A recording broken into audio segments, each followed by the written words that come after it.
அன்புக்குரியவர்களே, பெற்றோரை பெருமைப்படுத்தும் என்னும் விவிலிய தொடரில் கடந்த சில நாட்களாக பழைய ஏற்பாட்டின் தோபித்து நூலில் வருகின்ற தோபியா எப்படி தன் பெற்றோரை பெருமைப்படுத்தினார் என்று பார்த்தோம். இன்று முதல் புதிய ஏற்பாட்டில் ஒரு மகன் தன் பெற்றோரை எப்படி பெருமைப்படுத்தினார் என்று பார்க்க போகிறோம். அந்த மகன் வேறு யாரும் அல்ல, ஆண்டவர் இயேசு தான்.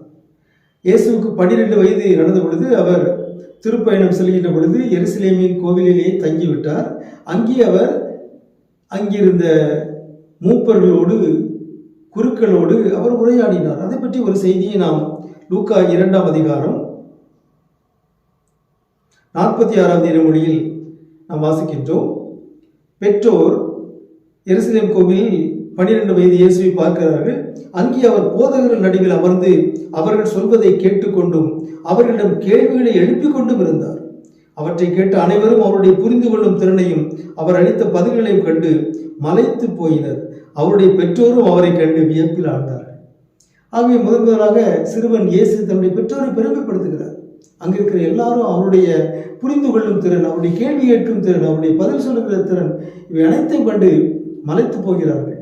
ஆகவே தன்னுடைய கல்வி அறிவினால், தன்னுடைய ஞானத்தினால் இயேசு தன்னுடைய பெற்றோரை பெருமைப்படுத்தினார். அது மட்டுமல்ல, அதன் பிறகு 51வது இறைமொழி வாசிக்கின்றோம். பின்பு அவர் அவர்களுடன் சென்று நாசரேத்தை அடைந்து அவர்களுக்கு பணிந்து நடந்தார்.